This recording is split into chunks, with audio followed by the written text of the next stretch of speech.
A Revolução dos Bichos. Capítulo 5. Com o passar do inverno, Mimosa tornava-se mais e mais importuna. Todas as manhãs atrasava-se para o trabalho e desculpava-se dizendo que dormira demais. Queixava-se de dores misteriosas, embora gozasse de excelente apetite.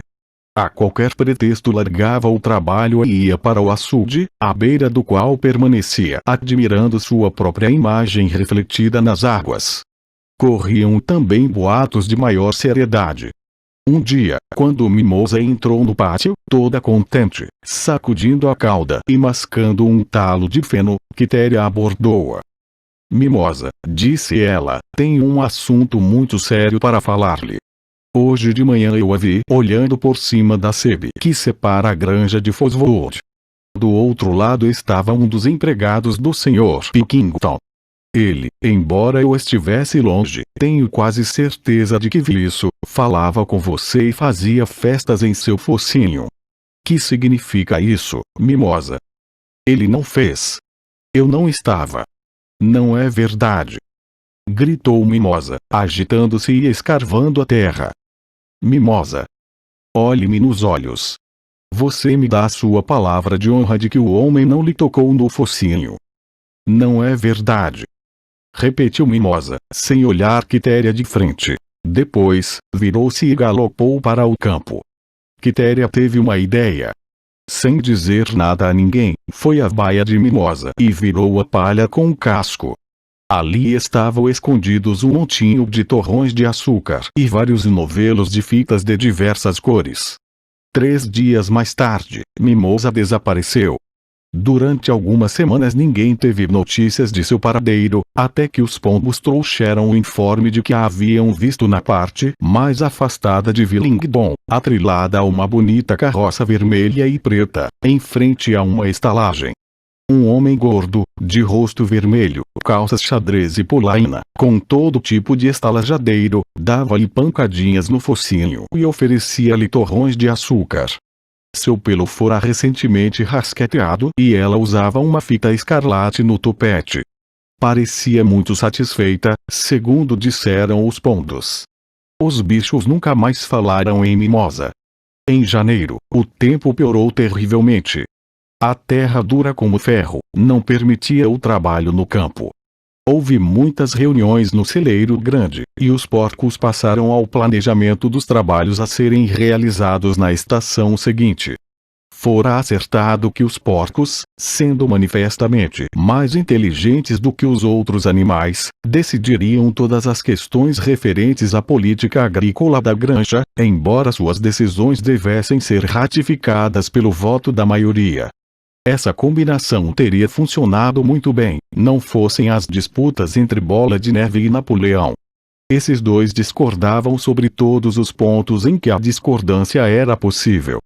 Se um deles propunha o aumento da área de plantio de cevada, podia-se ter certeza de que o outro proporia uma área maior para o cultivo da aveia, e se um dissesse que tais e tais terrenos eram ótimos para plantar repolhos, o outro diria que não prestavam senão para mandioca. Cada um tinha seus seguidores e havia debates violentos. Nas reuniões, Bola de Neve frequentemente obtinha a maioria, por seus discursos brilhantes, porém Napoleão era o melhor na cabala de apoio durante os intervalos. Obtinha êxito especial com as ovelhas. Ultimamente estas haviam criado o hábito de balir 4 pernas bom, 2 pernas ruim em ocasiões próprias ou impróprias, e muitas vezes interrompiam a reunião dessa maneira. Notou-se que mostravam especial disposição de atacar o 4 pernas bom, 2 pernas ruim, justamente quando Bola de Neve chegava a um momento crucial em seus discursos. Bola de Neve estudara atentamente alguns números atrasados da revista O Agricultor e o Criador de Gado, encontrados na Casa Grande, e andava com a cabeça cheia de planos sobre invenções e melhoramentos. Falava com grande conhecimento de causa-sabre drenagens, ensilagem, escórias básicas, e havia elaborado um complexo esquema segundo o qual os bichos evacuariam diretamente no campo, em lugares diferentes cada dia, para economizar o trabalho do transporte de esterco. Napoleão não criava projetos próprios, mas dizia com toda calma que os de Bola de Neve dariam em nada e parecia aguardar sua oportunidade. De todas as divergências, porém, nenhuma foi tão séria como a do moinho de vento. Não muito longe das casas havia uma colina que era o ponto mais alto da granja. Depois de realizar uma pesquisa no solo, Bola de Neve declarou ser o local ideal para a construção de um moinho de vento, que poderia acionar um dínamo e suprir de energia elétrica toda a granja. As baias teriam luz elétrica e aquecimento no inverno, haveria força para uma serra circular, para a moagem de cereais, para o corte da beterraba e para um sistema de ordenha elétrica. Os animais nunca tinham sequer ouvido falar nessas coisas, pois a granja era antiquada e sua aparelhagem das mais primitivas, e escutaram boquiabertos Bola de Neve fazer desfilar como por encanto, ante sua imaginação, as figuras dos aparelhos mais espetaculares, máquinas que fariam todo o serviço em seu lugar, enquanto eles iriam aproveitar a folga pastando ou cultivando a mente, por meio da leitura e da conversação. Em poucas semanas os planos de Bola de Neve para o moinho de vento estavam prontos. Os detalhes mecânicos foram retirados principalmente de 3 livros que haviam pertencido ao Sr. Jones, 1000 coisas úteis para sua casa, seja o seu próprio pedreiro e eletricidade para principiantes. Bola de Neve utilizou como estúdio um galpão que antes abrigara incubadoras e cujo piso era de madeira lisa, própria para desenhar. Lá permanecia horas a fio. Com os livros abertos sob o peso de uma pedra, e uma barra de giz entre as 2 pontas do casco, andava rapidamente para lá e para cá, traçando linhas e mais linhas e soltando guinchos de excitação. Gradualmente, os planos se transformaram numa complicada massa de manivelas e engrenagens que cobria quase metade do assoalho e que os outros animais achavam completamente ininteligível, mas impressionante. Pelo menos uma vez por dia, cada um vinha olhar os desenhos de Bola de Neve. Até as galinhas e os patos apareciam, pisando com grande dificuldade para não estragar os riscos de giz. Apenas Napoleão permaneceu desinteressado. Havia se declarado contra o moinho de vento desde o início. Um dia, entretanto, chegou inesperadamente para examinar os planos.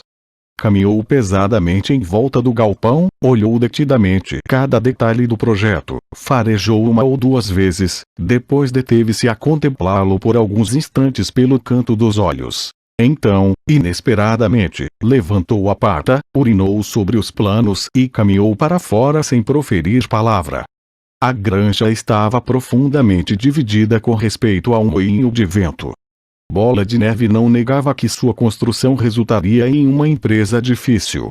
Seria necessário quebrar pedras e transformá-las em paredes. Depois, construir as pás. Haveria necessidade de dínamos e fios. Onde seriam encontrados? Bola de Neve não dizia. Mas afirmava que tudo poderia ser feito dentro de 1 ano. Depois disso, dizia, os bichos economizariam tanta energia, que seriam necessários apenas 3 dias de trabalho por semana. Napoleão, por outro lado, argumentava que a grande necessidade do momento era aumentar a produção de alimentos e que morreriam de fome se perdessem tempo com o moinho de vento. Os animais dividiram-se em 2 facções que se alinhavam sob os slogans: vote em Bola de Neve e na semana de 3 dias vote em Napoleão e na manjedoura cheia. Benjamin foi o único animal que não aderiu a lado nenhum. Recusava-se a crer, tanto em que haveria fartura de alimento, como em que o moinho de vento economizaria trabalho. Moinho ou não moinho, dizia ele, a vida prosseguiria como sempre fora, ou seja, mal. Além da disputa sobre o moinho de vento, havia o problema da defesa da granja. Eles bem sabiam que, embora os humanos tivessem sido derrotados na Batalha do Estábulo, poderiam fazer outra tentativa, mais reforçada, para retomar a granja e restaurar Jones.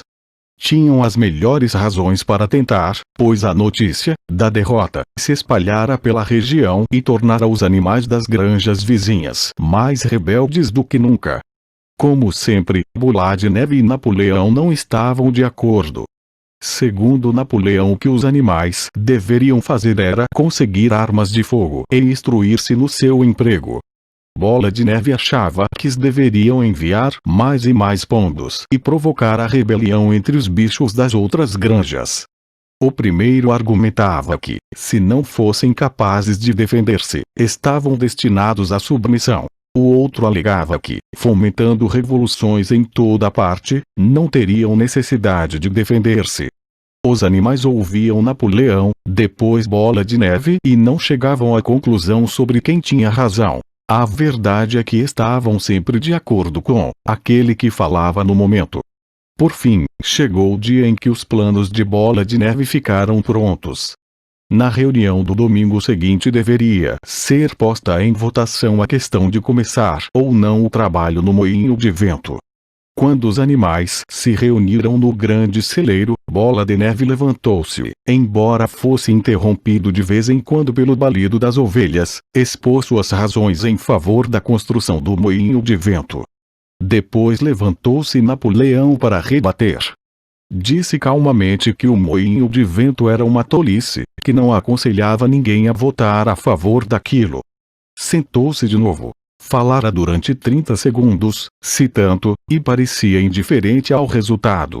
Ante isso, Bola de Neve pôs-se de pé outra vez, calou a gritos as ovelhas, que começavam a balir de novo, e rompeu num candente apelo em favor do moinho de vento.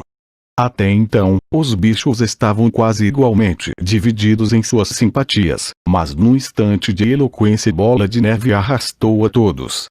Com sentenças ardentes, pintou um quadro de como poderia ser a granja dos bichos quando o trabalho sórdido fosse sacudido de sobre os ombros de todos.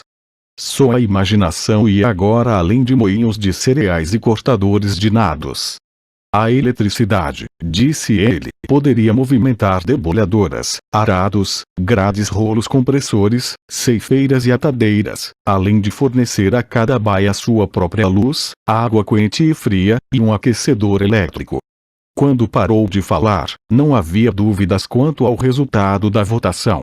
Porém, exatamente nesse momento Napoleão levantou-se, dando uma estranha olhadela de viés para a Bola de Neve, soltou um guincho estridente que ninguém ouvira antes.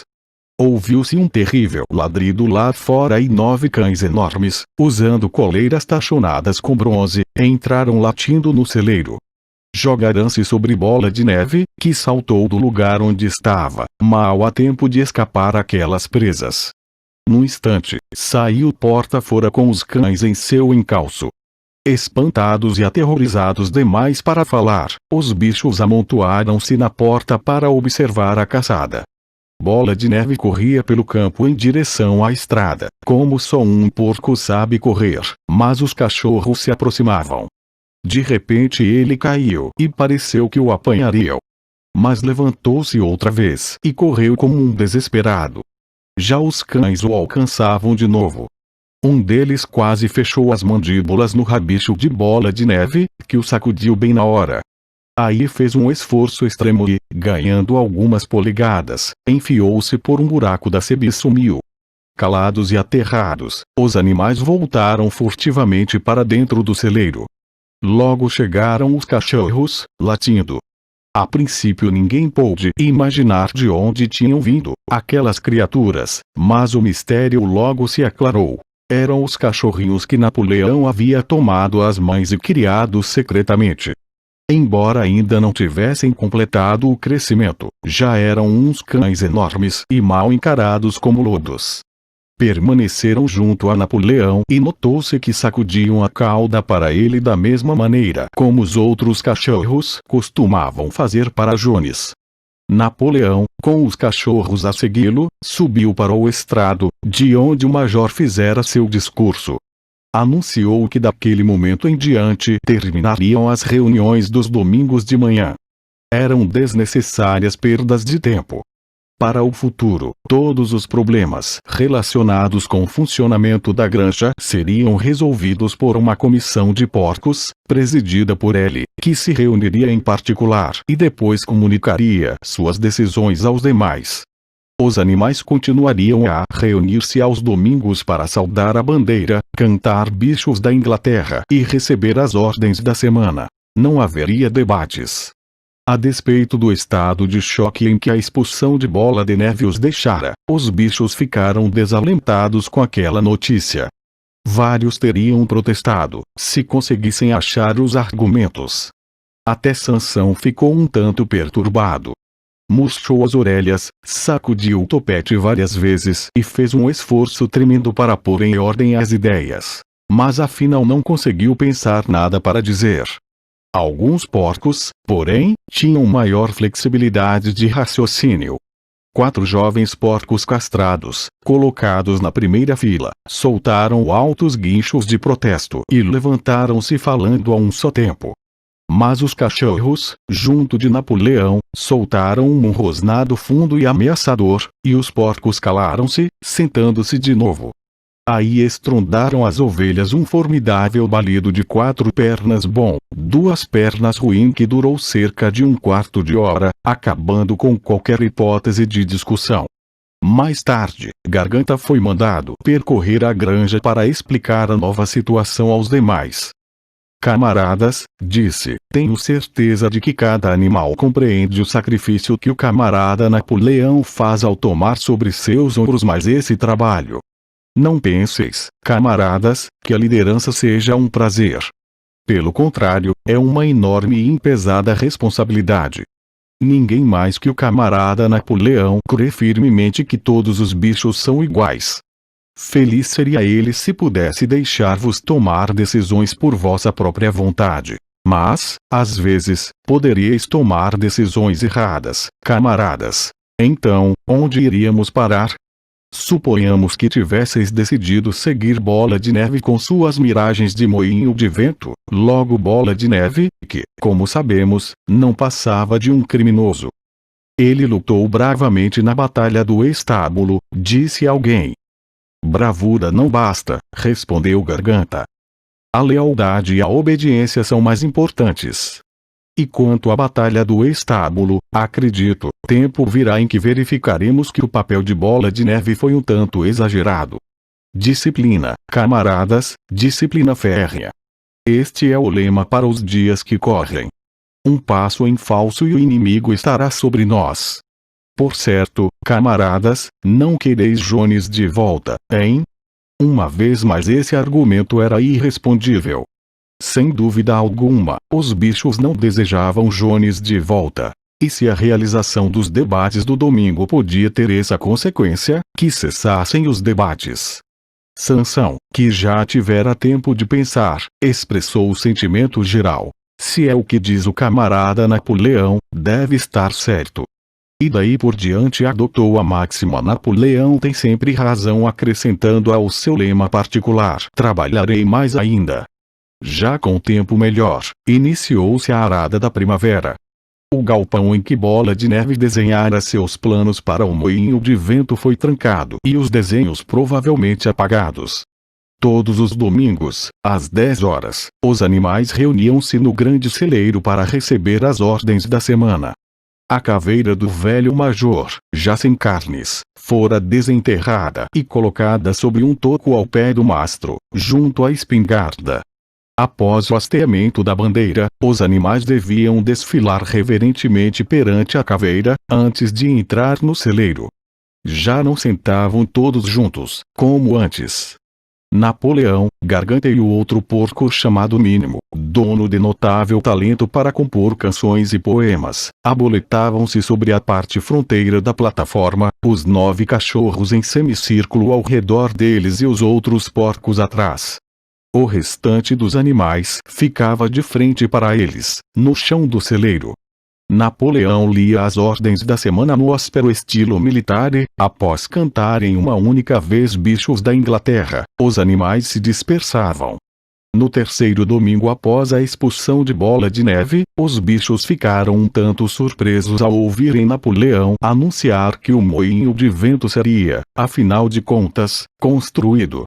Não deu qualquer explicação sobre o motivo que o fizera mudar de ideia, apenas alertando os animais de que essa tarefa extraordinária significaria trabalho muito duro, podendo até ser necessário reduzir as rações. Os planos, entretanto, haviam sido elaborados até o último detalhe. Uma comissão especial de porcos trabalhara neles durante as 3 últimas semanas. A construção do moinho de vento, com vários outros melhoramentos, deveria levar 2 anos. Naquela tarde, Garganta explicou aos outros bichos, em particular, que Napoleão nunca fora contra a construção do moinho de vento. Pelo contrário, ele é que advogara a ideia desde o início, e o plano que Bola de Neve havia desenhado no assoalho do galpão das incubadoras fora, na realidade, roubado de entre os papéis de Napoleão.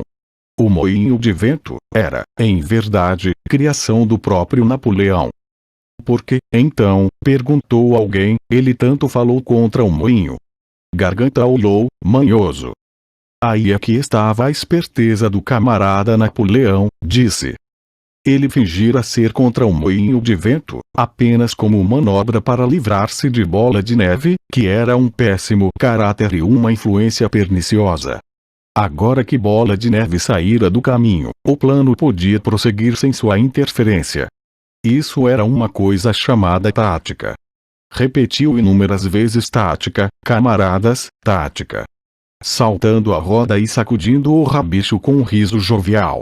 Os bichos não estavam muito certos do significado da palavra, mas Garganta falava tão persuasivamente e os 3 cachorros, que por coincidência estavam com ele, rosnavam tão ameaçadoramente, que aceitaram a explicação sem mais perguntas.